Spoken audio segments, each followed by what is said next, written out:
Mirchi Sunday suspense, কান টান উত্তেজনা। বাংলা সাহিত্যের রোমাঞ্চকর কিছু গল্প দিয়ে সাজানো আমাদের এই বিশেষ নিবেদন সানডে সাসপেন্স। আজ আপনার জন্য অভিজ্ঞান রায়চৌধুরীর লেখা রকিং চেয়ার। অভিজ্ঞান রায়চৌধুরীর জন্ম 1970 সালে কলকাতায়। পরে যাদবপুর বিশ্ববিদ্যালয় থেকে ইলেকট্রিক্যাল ইঞ্জিনিয়ারিং ও IIM কলকাতা থেকে অপারেশনস ম্যানেজমেন্ট নিয়ে পড়াশোনা। বর্তমানে আন্তর্জাতিক প্রতিষ্ঠানে উচ্চপদে কর্মরত ও সেই সূত্রে ইংল্যান্ডে প্রবাসী। কর্মসূত্রে বিশ্বের নানান দেশে দীর্ঘদিন থেকেছেন। সাহিত্যিক হিসেবে আত্মপ্রকাশ 1994 সালে কিশোর ভারতী পত্রিকায়। তারপর থেকে নিয়মিত লিখে এসেছেন প্রায় সব কিশোর পত্রপত্রিকায়। আজকের গল্প রকিং চেয়ার শারদীয় আনন্দমেলায় 2016 সালে আলো ছায়া নামে প্রকাশিত হয়েছিল। প্রধান চরিত্রে গল্পের কথক বৃদ্ধা মহিলা এবং রঞ্জন। গল্প পাঠে অগ্নি, গল্পের সূত্রধার আমি ইন্দ্রাণী। শুরু হচ্ছে রকিং চেয়ার।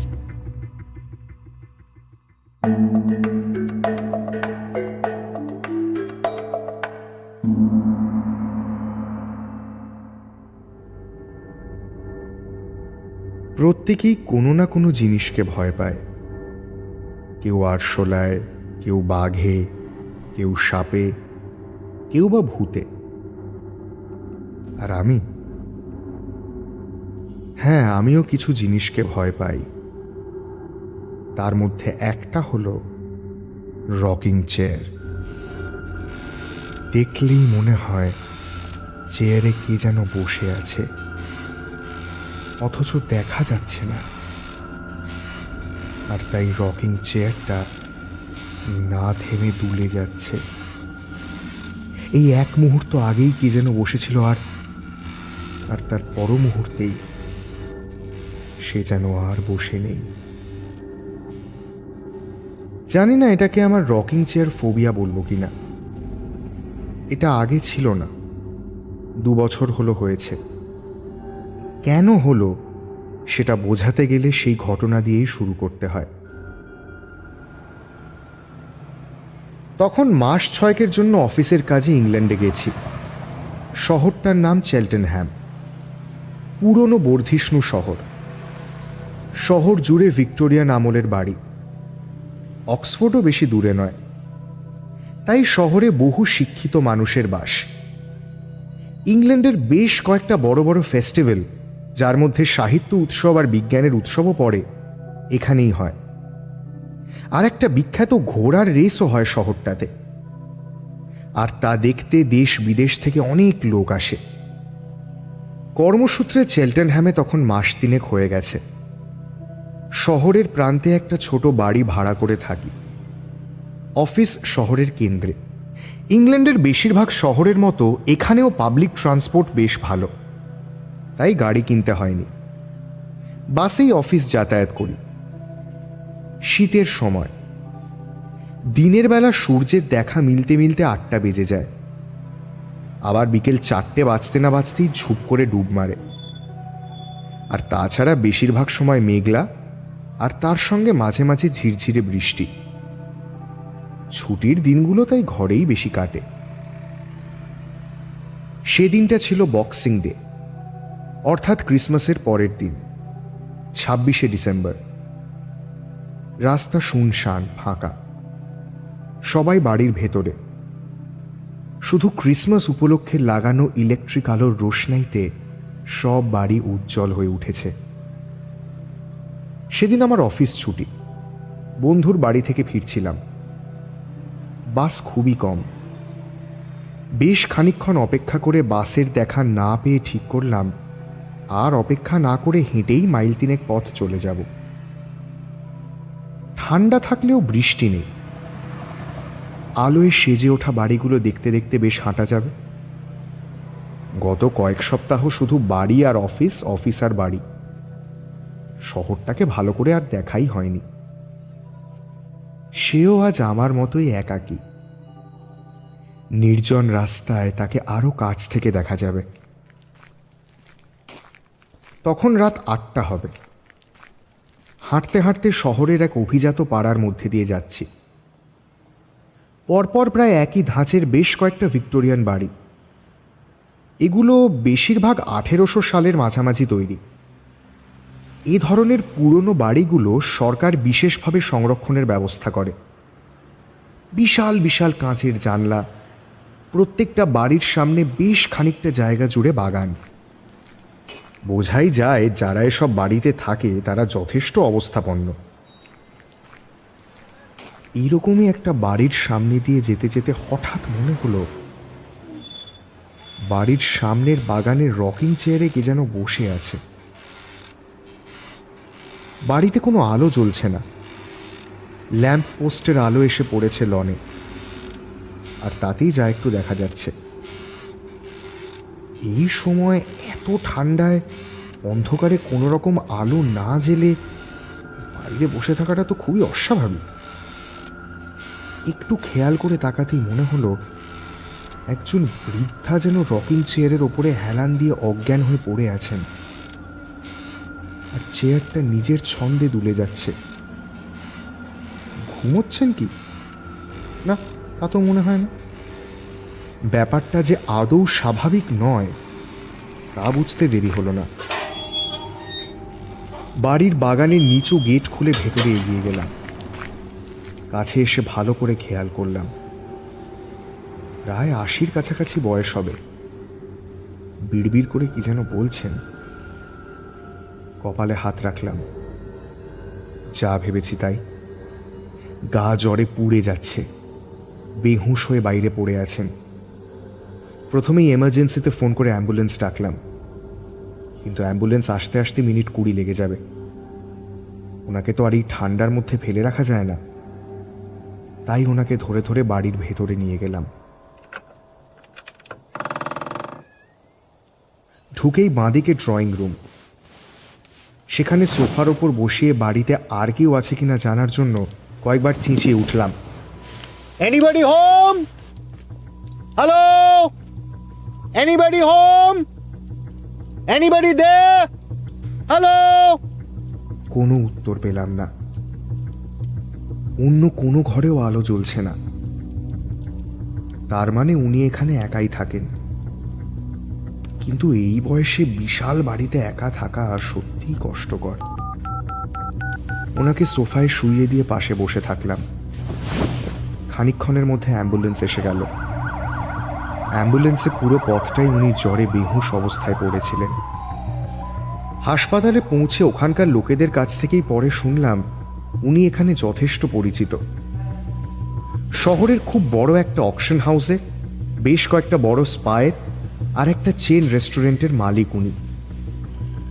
ওনার এক ছেলে আর এক মেয়ে, দুজনেই বিদেশে থাকেন। তাদেরকেও ফোনে ওনার অসুস্থতার কথা জানানো হলো। আমি সারা রাত ওখানেই ছিলাম। এই সময় ক্রিসমাসের ছুটির জন্য ডাক্তার নার্স বেশ কম। আমি না থাকলে উনি বেশ সমস্যাতেই পড়তেন। মাঝে মধ্যেই তাগাদা দিতে হচ্ছিল, তা না হলে উনি হয়তো স্ট্রেচারেই পড়ে থাকতেন। ভোর রাতে নানান টেস্ট করার পর ওনাকে একটা বেডে দেওয়া হলো। আমি আরও কয়েক ঘন্টা ওখানে থেকে সকাল 10টা নাগাদ বাড়ি ফিরলাম। দুপুরের দিকে হাসপাতালে ফোন করে জানলাম ওনার ছেলে এসে গেছে, ওনার সঙ্গেই আছে। আমার আর তাই যাওয়ার দরকার নেই। পরের দিন অবশ্য আর যাওয়াও হয়নি। হাসপাতালে ফোন করে একবার খোঁজ নিয়েছিলাম। ছেলে সঙ্গেই আছে। উনি পুরোপুরি সুস্থ না হলেও অপেক্ষাকৃত ভালো। এরপরে আমি আর কয়েকদিন খোঁজ নিইনি। অফিসের কাজে এত ব্যস্ত হয়ে পড়েছিলাম যে ওনার কথাটা মাথাতেই ছিল না। প্রায় 2 সপ্তাহ পরে এক অচেনা নাম্বার থেকে হঠাৎ ফোন পেলাম। বেশ কয়েকবার হ্যালো বলার পরে উল্টো দিকে এক ভদ্রমহিলার সাড়া পেলাম। 2 মিনিট বাদেই পরিষ্কার হলো সেদিনের সেই বৃদ্ধাই আমাকে ফোন করেছেন। উনি বাড়ি ফিরে এসেছেন, আমাকে দেখতে চান। আমার নাম্বার হাসপাতালের কাছে ছিল, সেখান থেকেই পেয়েছেন। সেদিন আমার সঙ্গে কথা বলতে পারেননি, কিন্তু আমাকে শুধু ফোনে মৌখিক ধন্যবাদ জানিয়েই উনি ক্ষান্ত নন, দেখা করতে চান। বৃদ্ধার অনুরোধ ফেলতে পারলাম না। পরদিন অফিস ফেরত ওখানে গেলাম। ওই পাড়াতে যখন পৌঁছলাম তখন সন্ধে 7টা। বেশ ভালো ঠান্ডা। 10 দিন আগেও শীত তেমন ছিল না। আর আজ খেলার শেষ মুহূর্তের গোল শোধের মতো ঝাঁপিয়ে পড়েছে জানুয়ারির শীত। কনকনে ঠান্ডা হাওয়া, তার মধ্যে সামান্য বৃষ্টিও হচ্ছে। গায়ে লং কোট আর মাথায় টুপি থাকলেও মুখে বরফের ছুরির মতো বৃষ্টির কণাগুলো এসে পড়ছে। রাস্তার সরভুজ ল্যাম্পশেডের আলোগুলো জ্বলে উঠেছে। তাদের হলদেটে আলোয় বৃষ্টির ফোঁটায় যেন রং লেগেছে। 29 ক্রাইস্ট চার্চ রোড।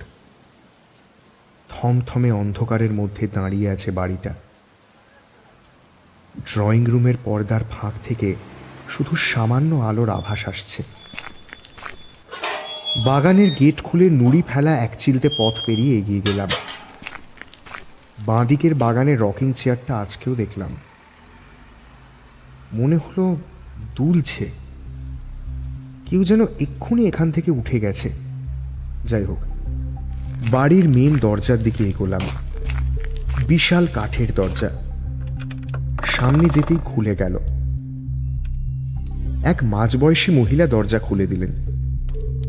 আমি ওনার পেছন পেছন এগিয়ে গেলাম। সামনেই দোতলায় ওঠার কাঠের চওড়া সিঁড়ি।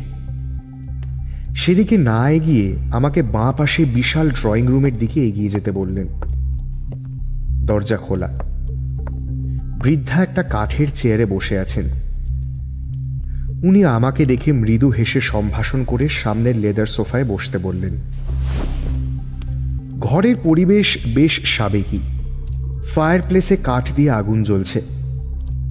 তার সামনে কিছু দূরে একটা নিচু ওভাল শেপের কাঠের টেবিল। তাতে একটা ভারী সুন্দর কাঁচের মোমদানিতে মোমবাতি জ্বলছে। তার আলোয় আলোর থেকে ছায়াই যেন বেশি। আর সে আলো ছায়ায় ধরা দিয়েছে বিশাল ড্রয়িং রুম। ঘরের অন্যদিকে আরেকটা বিশাল ডিনার টেবিল। প্রায় 20 জন একসঙ্গে বসতে পারে তাতে।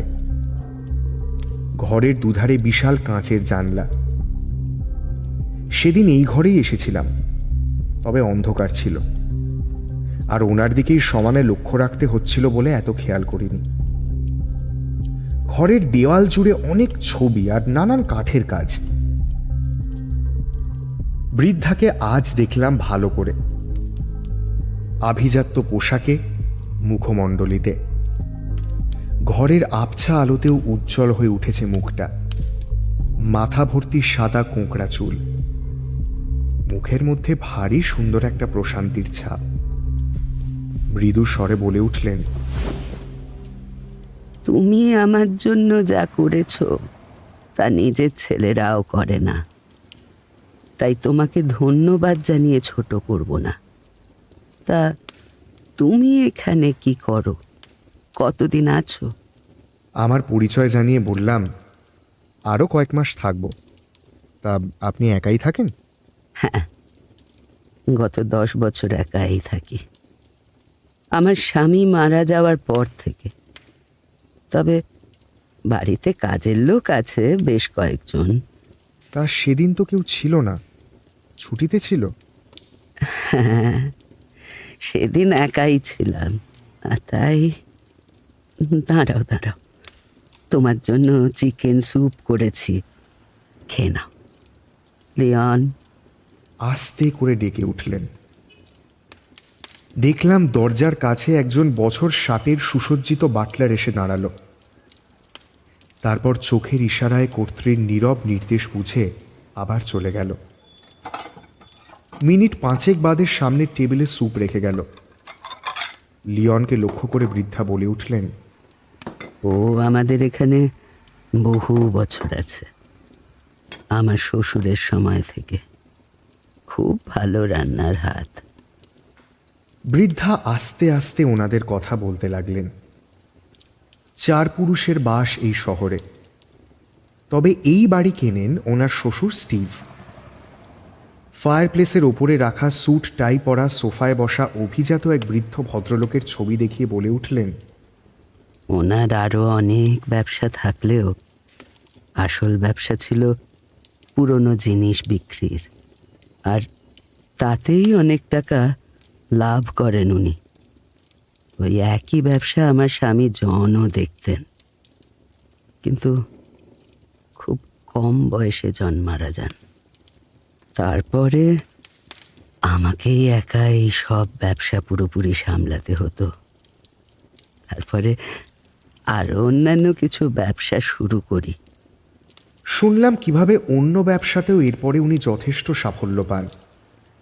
খুবই উদ্যমী পরিশ্রমী মহিলা। এখন নেহাত বয়স হয়েছে, কিন্তু তবুও ব্যবসার খুঁটিনাটির সম্বন্ধে বেশ ওয়াকিবহাল। এমনকি ভারতেরও অনেক খোঁজ খবর রাখেন। ব্যবসা সূত্রে কয়েকবার রাজস্থান গেছেন। ওনার এক ছেলে আর এক মেয়ে। এখন একজন আমেরিকা আর একজন অস্ট্রেলিয়ায় থাকে। অসুস্থতার কথা শুনে ছেলে এসে দুদিন থেকে আবার ফিরে গেছে আমেরিকায়। ওনাদের অবস্থা আগে এত ভালো ছিল না। এই বাড়ি গাড়ি সবই ওই অ্যান্টিকের দোকান থেকে। কথায় কথায় বললাম, আপনার শ্বশুরমশাইকে দেখি মনে হয় খুব পরিশ্রমী লোক ছিলেন। একই সঙ্গে খুব তুখোড় ব্যবসায়ী বলেও কিন্তু মনে হয়। শুধু পরিশ্রম করলে কি হয়, ভাগ্যও লাগে, আর সেটাও ওনার ছিল। আর উনি, না, সে কথা থাক। থেমে গেলেন বৃদ্ধা। একটু থেমে আবার বলে উঠলেন, অনেক সময় আমরা সব কিছু পেয়েও শেষে হেরে যাই। উনি সারা জীবন প্রচুর রোজগার করেছেন, কিন্তু ওনার মতো অসুখী মানুষ খুব কম দেখেছি। আমার স্বামী জনও একই রকম ছিল। এত অর্থ, তবুও কোনো কিছুতেই যেন শান্তি নেই। ব্যবসা তো নয়, সব সময় যেন একটা যুদ্ধ, সব সময় টেনশন। সেখানে ভালো খারাপ বলে যেন কিচ্ছু নেই। তা জনও খুব অসুখী ছিল। কত কম বয়সে আমাদের ছেড়ে চলে গেল। চলে যাওয়ার আগের দিনও এখানে সারা রাত পার্টি হলো। ও একটা বড় ব্রিজ তৈরির বরাত পাবে কিনা সে ব্যাপারে খুব চিন্তিত ছিল। ভোর রাতে আমাকে ঘুম থেকে তুলে বলল, যেন মনে হয় ওই কন্ট্রাক্ট পাবো। কেন পাবে সেটা বোঝালো। কয়েকদিন বাদে পেলামও, কিন্তু তখন ও আর নেই। বৃদ্ধা থামলেন। ইতিমধ্যে বাটলার লিওনের পিছু পিছু আরও দুজন ঘরে প্রবেশ করেছে ডিনার নিয়ে। বৃদ্ধা পরিচয় করিয়ে দিলেন, হেনরি আর মার্ক। বহু বছর ধরে আছে।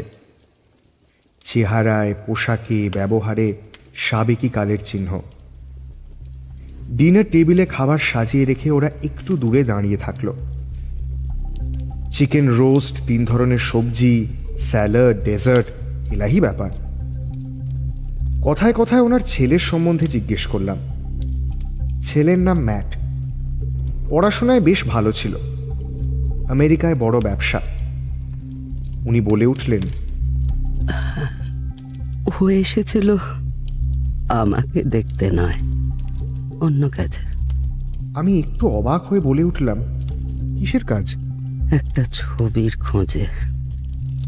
সে ছবিটা বাড়ির মধ্যে কোথায় আছে সেটা আমিই শুধু জানি। আমি যদি মারা যাই, আমার সঙ্গে ওই ছবিটাও হারিয়ে যাবে। তাই এসেছিল এত তাড়াহুড়ো করে। ছবিটা নিয়ে চলে গেল।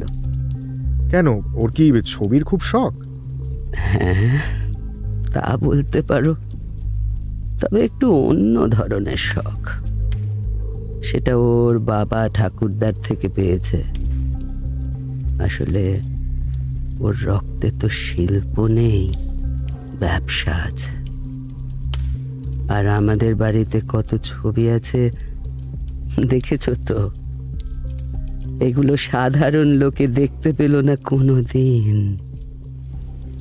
সেদিন আরও 1.5 ঘন্টা ছিলাম। আসার সময় বৃদ্ধা বললেন, দাঁড়াও, তোমার জন্য একটা ছোট উপহার আছে। বলে আমার দিকে একটা 2.5 ফুট লম্বা টিউব দিয়ে বললেন, এর মধ্যে একটা ছবি আছে তোমার জন্য। পরে বাড়ি গিয়ে খুলে দেখো। আমি তখনই খোলার চেষ্টা করছিলাম, কিন্তু দেখলাম ঢাকাটা বেশ শক্ত করে আটকানো। সেটা দেখে উনি মৃদু হেসে বলে উঠলেন, পরে দেখো, যত্ন করে রেখো। এই আলোতে ছবি ভালো বুঝতে পারবে না। সেদিন আরও খানিকক্ষণ থেকে চলে এসেছিলাম। বাড়িতে এসে ওই টিউবটা থেকে ছবিটা বার করে দেখলাম। ছবির সঙ্গে একটা টাইপ করা চিঠি আছে, যেখানে উনি আমাকে এই ছবিটা উপহার দেওয়ার কথা উল্লেখ করেছেন। বেশ পুরনো ছবি, 2 foot by 1.5 foot, oil on canvas. একটা মাঝবয়সী লোকের ডান হাতে ধরা ফলের ঝুড়ি। ঝুড়ির মধ্যে আপেল, লেবু, চেরি, আঙুর, বেরি, পেয়ার এরকম নানান ফলের সঙ্গে কিছু পাতাও সাজানো আছে। লোকটা অন্য হাতের তর্জনী তুলে উপরের দিকে কিছু একটা নির্দেশ করছে, আর সেদিকে তাকিয়ে আছে। যেদিকে নির্দেশ করছে ঠিক সেদিক দিয়ে আলো এসে লোকটার মুখে পড়েছে। এরপরে বেশ কিছুদিন লোকটার মুখ ভর্তি দাড়ি, রঞ্জন আমার স্কুলের ঘোরানো চুল। ও বেশ কয়েক বছর সামান্য ব্রিস্টল শহরে থাকে। মুখে এক উইকেন্ডে হঠাৎ এসে হাজির। ও আবার ছবির বেশ ভালো সমঝদার। নানান আর্ট এক্সিবিশন দোকান থেকে একটা ফ্রেম কিনে ছবিটা ঘরের দেওয়ালে টাঙিয়ে রাখলাম। আমার ওই ছবিটা ড্রয়িং রুমে রাখা ছিল। ওটা দেখে কেন জানি না ও বারবার করে ঘুরে ফিরে বেশ খানিকক্ষণ ধরে লক্ষ্য করতে থাকলো। তারপর বলে উঠল, তুই এই ছবিটা কোথায় পেয়েছিস? কেন বলতো, কি ব্যাপার? আহা, আগে বলি না, এই ছবিটা কোথায় পেলি? আমি পুরো ঘটনাটা বললাম। ও খুব গম্ভীর হয়ে শুনল। তারপর হঠাৎ করে ওর ফোনে কিসব সার্চ করতে শুরু করলো। মুখ চোখ দেখে মনে হলো বেশ উত্তেজিত। বেশ কয়েকবার প্রশ্ন করলাম, কোনো উত্তর পেলাম না। শুধু একবার উত্তেজিতভাবে বলে উঠল, এই ছবিটার কোথাও কোনো উল্লেখ পাচ্ছি না। আর্ট লস রেজিস্টারেও তো নেই, কিন্তু আমার মন বলছে এটা ক্যারাভেজ্জিওর আঁকা, সেই এক স্টাইল। কিন্তু তারপরেই মনে হচ্ছে এটা কি করে সত্যি হবে। আরে কি বল না খুলে, আর্ট লস রেজিস্টারটা আবার কি? যে কোনো নামকরা ছবি চুরি হয়ে গেলে ওই রেজিস্টারে থাকে, আর তাই চুরি করা ছবি বিক্রি করা অত সহজ নয়। চুরি? কিসের চুরি? বলছি, তার আগে আমার ওই মহিলার সম্পর্কে আরও কিছু তথ্য লাগবে। আমি এটুকু জানি, এরকম একটা ছবি ক্যারাভেজ্জিও তার শেষ জীবনে এঁকেছিল, কিন্তু গত 400 বছরে তার কোনো হদিশ পাওয়া যায়নি। নেহাতি আমার এ বিষয়ে কিছু পড়াশোনা রয়েছে, কিছুটা রিসার্চও আছে, তাই জানি আমি। বৃদ্ধা সম্বন্ধে আমার যা জানা ছিল সব বললাম। ও চুপ করে শুনল, তারপরে বলে উঠল, আমার সন্দেহ যদি সত্যি হয়, তাহলে তুই কি পেয়েছিস ভাবতে পারছিস না। ক্যারাভেজ্জিওর নাম শুনেছিস? না ভাই, খুব নামকরা কোনো আর্টিস্ট। তুই ক্যারাভেজ্জিওর নাম শুনিসনি? ব্যারক স্টাইলের পেন্টিংয়ের অন্যতম পুরোধা। 1500 সালের মাঝামাঝি খ্রিস্ট ধর্মের বার্তা সাধারণের কাছে আরও ভালোভাবে পৌঁছে দেওয়ার জন্য এই ধরনের পেন্টিং ক্যাথলিক চার্চের উৎসাহে আঁকা শুরু হয়। বাইবেলের বিভিন্ন ঘটনাকে চাক্ষুষ তুলে ধরার জন্য এই ছবি আঁকা হতো। ক্যারাভেজ্জিও ইটালির সবথেকে নামকরা চিত্রশিল্পীদের মধ্যে একজন। এত বছর বাদেও ওনার আঁকা সব চিত্রশিল্পীদের প্রভাবিত করে। অবশ্য মানুষ হিসেবে উনি খুব একটা ভালো ছিলেন না। একদিকে শিল্পী হলেও অন্যদিকে ছিলেন একদম গুন্ডা, যাকে বলে। সারা জীবনে খুন খারাপি করে কাটিয়েছেন। খুব রকচটা ছিলেন, যখন তখন ছোড়া বের করে আক্রমণ চালাতেন, তাও আবার পেছন থেকে কাপুরুষের মতো। একবার এক পুলিশকে ছোড়া মেরে জখম করেন, পরে অন্য এক ঘটনায় রোমের রাস্তায় ছোড়া চালিয়ে একজনকে মেরেও ফেলেন। ওনাকে মৃত্যুদণ্ড দেওয়া হয়। উনি তখন রোম থেকে পালিয়ে মাল্টা চলে যান। বাকি জীবনটা পালিয়ে পালিয়েই কেটেছিল। শুনেছি শেষ দিকে ওনার মাথারও ঠিক ছিল না। 1610 সালে 39 বছর বয়সে মারা যান। কিভাবে মারা যান তা আজও কেউ সঠিক জানে না। এই ছবিটা খুব সম্ভবত শেষ দিকেরই আঁকা। শোনা যায় বেশ কয়েকজন প্রাইভেট কালেক্টরের হাত বদল হয়েছিল এই ছবিটা, কিন্তু কখনোই জনসমক্ষে আসেনি। এটাই যদি সেই ছবি হয়, তার দাম কি হবে ভাবতে পারছিস? কত? জানা নেই, হয়তো $100 মিলিয়ন বা তারও বেশি হবে। ভাবতে পারছিস যে ছবি এত বছর ধরে সব চোখের আড়ালে আছে, যার খোঁজ সারা বিশ্বময় চলছে, তার দাম কি হতে পারে? তবে একে তো আর শুধু টাকার বিচারে ভাবা যায় না। যদি এটাই সেই আসল ছবি হয়, তাহলে এক কথায় এ ছবি অমূল্য। অবশ্য এটা আসল ছবি না হওয়ার সম্ভাবনাই 99%। তাহলে তো এ ছবি কবেই বিখ্যাত কোনো মিউজিয়ামে স্থান পেত। দেখ, আমারও মনে হয় এটা একটা সাধারণ ছবি। না হলে এই সামান্য পরিচয় আমার হাতে কেউ এ ছবি তুলে দেয়? তা তোর কেন মনে হলো এটা ক্যারাভাজ্জিওর? হ্যাঁ, কারণটা বলি। আসলে ছবিটা দেখেই মনে হয় খুব পুরনো, তাই তো? দেখ ভালো করে। এবার ক্যারাভাজ্জিওর কথায় আসি। ওনার পেন্টিং স্টাইলের সঙ্গে এই আঁকা একেবারে হুবহু মিলে যায়। সেই একই রকম আলো ছায়ার কাজ। দেখ দেখ ভালো করে তাকিয়ে দেখ। যেন ত্রিমাত্রিক কোনো ছবিতে নাটকের একটা মুহূর্ত ধরা হয়েছে। ওর 1593 সালে আঁকা সেই বিখ্যাত ছবি ফলের ঝুড়ির সঙ্গে এই ছবির ফলের ঝুড়ি একদম মিলে যাচ্ছে।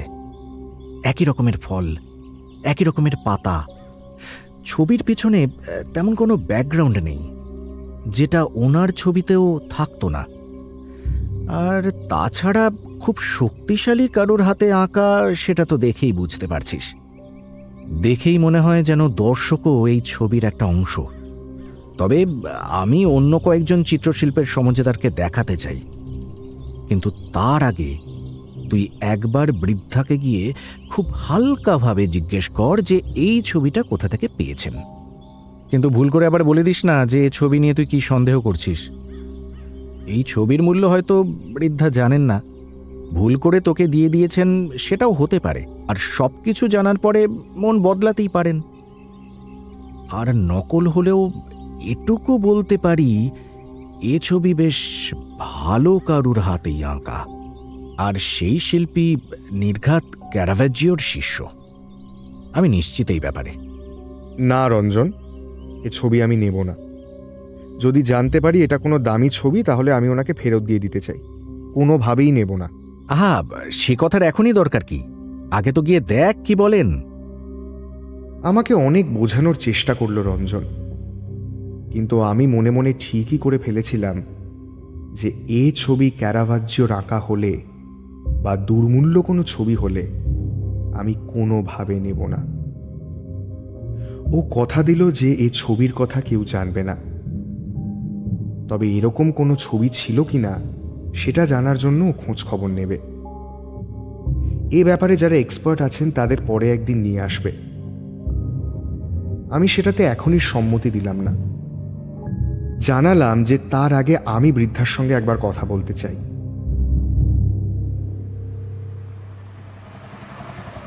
পরের দিন আমি আবার ওই বাড়িতে গেলাম, অফিস ফেরত। যথারীতি ঝিরঝিরে বৃষ্টি হচ্ছে। সঙ্গে ছবিটা অবশ্য নিয়ে আসেনি। যদি সত্যি এই ছবি সে ছবি হয়, সেটা নিয়ে তো আর রাস্তায় ঘোরা চলে না। তবে আমার বিশ্বাস এটা খুব সাধারণ কোনো শিল্পীর আঁকা ছবি। হতে পারে পুরনো, হতে পারে এর কোনো ইতিহাস আছে, আর সেটা জানতেই আসা। বাড়িতে ঢুকতে গিয়ে অবাক হলাম। বাঁদিকে ঘাসের লনে সেই রকিং চেয়ারটা আজও দুলছে, অথচ কেউ নেই। ভেতরে সেদিনকার মতো মৃদু আলো জ্বলছে শুধু ড্রয়িং রুমে। মেন দরজার সামনে যেতেই দরজা খুলে গেল। দরজা খুলে দিয়েছে সেদিনকার সেই মধ্যবয়সী মহিলা। মহিলা মৃদু হেসে সম্ভাষণ করে বাঁদিকে ড্রয়িং রুমের দিকে নির্দেশ করল। দেখি বৃদ্ধা ঠিক সেদিনকার মতোই বসে আছেন, ফায়ার প্লেসের দিকে মুখ করে। আমার পায়ের শব্দ শুনে ঘুরে তাকালেন, তারপর মৃদু হেসে বলে উঠলেন, কি ভালো আছো তো? হ্যাঁ, আমি আপনাকে না জানিয়ে এসে বিরক্তই করলাম। আসলে আপনি আমাকে যে ছবিটা দিয়েছিলেন তার ছবিটা? সম্বন্ধে। ক্যারাভাজ্জিওর আঁকা কিনা তাই জানতে চাও তো? বৃদ্ধা আমার কথা শেষ করতে না দিয়েই বলে উঠলেন। থমকে গেলাম, একটু থতমত খেয়ে কোনো রকমে বলে উঠলাম, হ্যাঁ মানে হ্যাঁ, ওটা ক্যারাভাজ্জিওরই আঁকা। অন্তত তাই তো শুনেছি। আর এও শুনেছি এ ছবি অমূল্য, কয়েকটা কারণে। এক, এটাতে ক্যারাভাজ্জিও নিজেই আছেন, উনি নিজেকেই এঁকেছেন। দুই, ওনার আঁকার রহস্য খানিকটা হলেও এই ছবিতে তুলে ধরেছেন। কিরকম? উনি ওনার সময়ের থেকে অনেকটা এগিয়েছিলেন, এটা বোঝা যেত না। অত নির্ভুলভাবে ওনার ছবিতে আলো আর ছায়ার দাগ তুলে ধরতেন কিভাবে। এত নিখুঁতভাবে ছবির সাবজেক্টকে কিভাবে আঁকতেন, এটা একটা বিশাল রহস্য। বেশিরভাগ শিল্পী তাদের আঁকার কথা লিখে যান, উনি কিন্তু কিছুই লিখে রেখে যাননি। এ ছবি খুঁটিয়ে দেখলে দেখবে লোকটা যেদিকে আঙুল তুলে নির্দেশ করছে সেখানে একটা ছোট আয়না আছে। বাইরে থেকে আসা সূর্যের আলো ওই আয়নার উপরে পড়ে প্রতিফলিত হয়ে লোকটার উপরে এসে পড়েছে। আয়না ইচ্ছে মতো ঘুরিয়ে সূর্যের আলোর প্রতিফলন ছবির সাবজেক্টের উপরে নানাভাবে ফেলা সম্ভব হতো। আর তাই আলো ছায়া শেডগুলো, মুখের এই অভিব্যক্তি এত নিখুঁতভাবে তুলে ধরা সম্ভব হতো। এই ছবিতে ওনার আঁকার মেথড প্রমাণিত হয়। আর তাছাড়া এটাই বোধহয় ওনার আঁকা শেষ ছবি। আর তাই ওনার চোখে এই বিষণ্ণতা, দৃষ্টি অন্ধকারের দিকে নয়, আলোর দিকে। হয়তো বোঝাতে চেয়েছেন যে সারা জীবন অন্ধকার জগতে থাকলেও শেষ দিকে উনি আলোর জগতে ফিরে আসার চেষ্টা করেছিলেন ভালো কাজের মধ্যে ফিরে আসার। আর তারই প্রতিফলন এই ছবি। আমাদের সবারই হয়তো কোনো না কোনো সময় তাই ইচ্ছে হয়, মনে হয় কিভাবে আলোর জগতে ফেরা যায়, তাই না? দেখুন, আমি কিন্তু এই ছবি আপনাকে ফেরত দিয়ে দিতে চাই। আমার এত দামি উপহারের কোনো প্রয়োজন নেই। কেন? তুমি ভয় পাচ্ছ যে এটা চুরি করা ছবি, তোমাকে পুলিশে ধরবে তাই? তোমাকে তাহলে এর ইতিহাস বলি। বলেছি না আমার শ্বশুর মশাইয়ের হঠাৎ করে ভাগ্য ফেরে। এইটা আমার শ্বশুর মশাই কেনেন এক পুরনো দোকান থেকে। যে বিক্রি করেছিল সে ছবির কিছুই বুঝতো না, জানতো না যে ছবির এত দাম হতে পারে। মাত্র 20 ডাচ গিল্ডারে আমার শ্বশুর মশাই এটা কেনেন তার কাছ থেকে। তখন উনি নেদারল্যান্ডে থাকতেন। উনি কিন্তু এটার দাম ঠিকই বুঝেছিলেন। এক কথায় বলতে পারো জেনে শুনে ঠকিয়েছিলেন। উনি ভালো জিনিসের খুব বড় সমঝদার ছিলেন। আর ছবির ব্যাপারেও ওনার অগাধ পাণ্ডিত্য ছিল। এভাবে আরো বেশ কিছু জিনিস উনি কেনেন যার আসল দাম ছিল অনেক বেশি। আস্তে আস্তে আমার শ্বশুরের সমৃদ্ধি হয়। এই ছবিটা আর উনি বিক্রি করেননি, ওনার কাছেই রেখে দেন। তার অবশ্য একটা কারণও ছিল। উনি জানতেন এ ছবি বিক্রি করা অত সহজ হবে না, কারণ ততদিনে সারা বিশ্বের কাছে ছবির খবর পৌঁছে গেছে। বিক্রি করতে গেলেই ধরা পড়ে যাবেন। নেদারল্যান্ডসের নিয়ম অনুযায়ী 30 বছর কোনো ছবি কারুর কাছে থাকলে সেই এই ছবির মালিক হয়ে যায়। উনি তার অপেক্ষায় থাকলেন। তখন আইনত বিক্রি করতে কোনো অসুবিধে হবে না। 30 বছর কাটল, উনিও ছবির আইনত মালিক হলেন, কিন্তু তার 2 দিন বাদেই মারা গেলেন। আমরা ততদিনে অবশ্য ইংল্যান্ডে চলে এসেছি। এরপরে ছবির মালিক হলেন আমার স্বামী, কিন্তু উনিও এ ছবি বিক্রি করলেন না। এটা আমাদের বাড়িতেই রয়ে গেল। তা তুমি এখন ছবি বিক্রি করতে পারো, কারণ আমার চিঠি অনুযায়ী তুমি এখন এ ছবির মালিক। না, আমার টাকার কোনো দরকার নেই। আপনি আমায় ক্ষমা করবেন। আপনার জন্য যা করেছি তা তো আমি কোনো পুরস্কারের লোভে করিনি। আপনাকে অনুরোধ করছি, এ ছবি আপনি ফেরত নিয়ে নিন। তুমি এ ছবির দাম জানো তো? এ ছবি তোমাকে অবশ্য কোনো প্রাইভেট আর্ট কালেক্টরকে বিক্রি করতে হবে, কিন্তু এর দাম কত হতে পারে তা হয়তো তুমি ভাবতেও পারছো না। আমি মৃদু হেসে বলে উঠলাম, জানি বলেই তো আর নিচ্ছি না। আমার সত্যিই টাকার কোনো প্রয়োজন নেই। আপনি এ ছবি ফেরত নিয়ে নিন। আপনি এটা কোনো আর্ট মিউজিয়ামে দান করে দিন, যাতে সবাই এই ছবিটা দেখতে পায়। বৃদ্ধার মুখে এতক্ষণে তৃপ্তির হাসি ফুটে উঠল। বলে উঠলেন, তোমাকে দেখেই বুঝেছিলাম ঠিক হাতে এই ছবিটা গেছে। তাহলে তুমি ওটা কোনো ভালো কাজে লাগিও। তোমাকে আমি আরো কিছু কথা জানাই। আমার স্বামী জনও খুব ভালো লোক ছিল না। ও এই ছবি একবার বিক্রিও করে, কিন্তু আসলটা নয়, এর হুবহু নকল। এই ছবি 25 মিলিয়ন পাউন্ডে বিক্রি করে এক বড় প্রাইভেট আর্ট কালেক্টরকে। আসল ছবি বিক্রি না করে অবিকল একই রকম একটা ছবি অন্য শিল্পীকে দিয়ে আঁকিয়ে বিক্রি করে। যিনি কেনেন তিনি পরে বুঝতে পারেন যে ওনাকে ঠকানো হয়েছে। কিন্তু এমনিতেও এই ছবির কেনা বেচা খুব গোপনীয়ভাবে হয়েছিল, আইনত কেনা হয়নি। তাই ওনার পক্ষে কিছু করার উপায় ছিল না। শুনেছিলাম ওই লোকটা পরে ব্যাংকের দেনা না মেটাতে পেরে আত্মহত্যা করেছিল। আসল ছবিটা আমাদের কাছেই থেকে যায়। বৃদ্ধা একটু থামলেন, আবার বলতে লাগলেন, 2 বার আমাদের পরিবার এই ছবিটা নিয়ে অন্যদের ঠকিয়েছে। আমি চাই না এ ছবি আমার কাছে রাখতে। সেদিন আমার ছেলে ম্যাটও এই ছবির খোঁজেই এসেছিল, কিন্তু আমি ওকে এর অন্য একটা নকল ছবি দিয়ে দিয়েছি।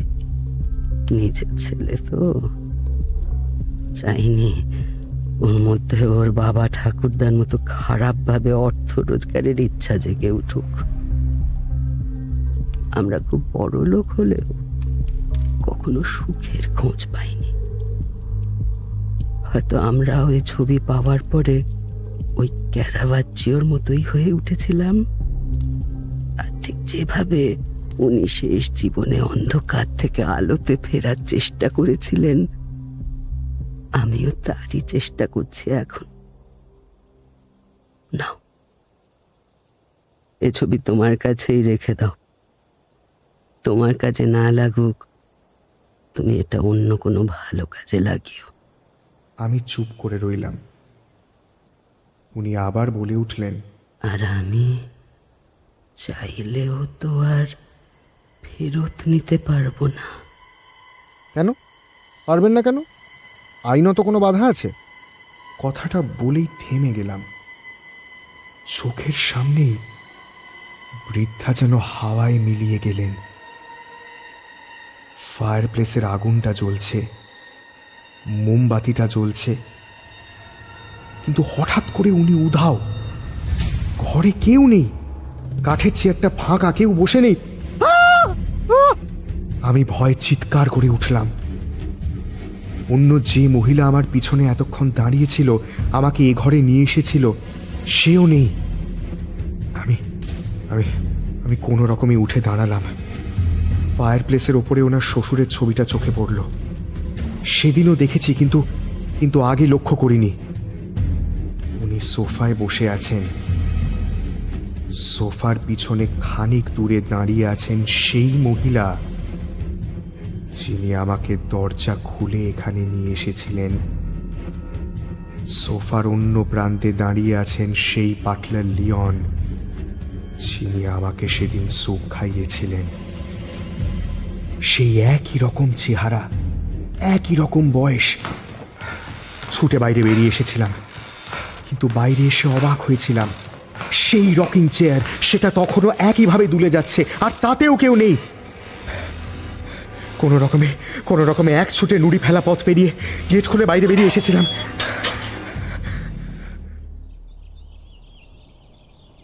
পরে বাড়ি এসে খোঁজ নিয়ে জেনেছিলাম, আমি যেদিন ওনাকে হাসপাতালে ভর্তি করেছিলাম তার 2 দিন বাদেই উনি মারা যান।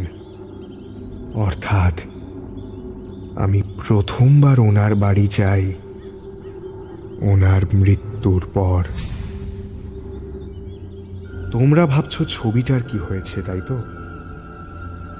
আমি ইংল্যান্ড থেকে ফিরে আসার আগেই ওখানকার এক স্বেচ্ছাসেবী সংস্থায় ওটা দান করি। ওরা বিভিন্ন দেশের গরিব বাচ্চাদের সাহায্য করে। শুনেছিলাম ওরা ওই ছবিটা অনেক টাকায় এক আর্ট কালেক্টরকে বিক্রি করেছে, আর সেই টাকা দিয়ে বেশ কিছু বাচ্চার জীবন সংস্থান হয়েছে। আমার মনে হয় আমরা সবাই এক আলো ছায়ার জগতে থাকি। কখনো সেখানে আলো, কখনো সেখানে ছায়া। সুখের খোঁজে ছোটাছুটি করতে গিয়ে আয়নায় নিজের প্রতিফলন দেখতেও ভুলে যাই। বুঝিও না যে ছায়ার মধ্যে হারিয়ে গেছি। আমারও হয়তো তাই হতো।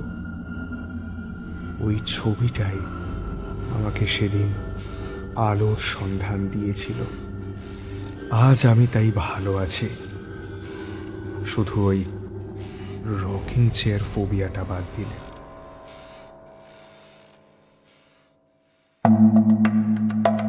সানডে সাসপেন্সে আজ শুনছিলেন রকিং চেয়ার, রচনা অভিজ্ঞান রায়চৌধুরী, গল্প পাঠে অগ্নি, বৃদ্ধা মহিলার ভূমিকায় তমালি চৌধুরী, রঞ্জনের চরিত্রে সোমক রায়, গল্পের সূত্রধার আমি ইন্দ্রাণী। ধ্বনি পরিকল্পনা ও আবহ সঙ্গীত সৌম্য এবং শুভ, প্রচার পরিকল্পনা ইন্দ্রাণী, প্রচার অলঙ্করণ গ্রিনিং ট্রি, কার্যনির্বাহী প্রযোজনা অরুণিমা দে, সহযোগিতায় দীপক রায় এবং দেবার্ঘ, শব্দগ্রহণ ও পর্ব পরিচালনা ইন্দ্রাণী এবং অগ্নি, সমগ্র পরিকল্পনা ও পরিচালনা ইন্দ্রাণী। শেষ হল অভিজ্ঞান রায়চৌধুরীর লেখা রকিং চেয়ার। আগামী সপ্তাহে আরও একটি রোমাঞ্চকর গল্প নিয়ে হাজির হবে সানডে সাসপেন্স।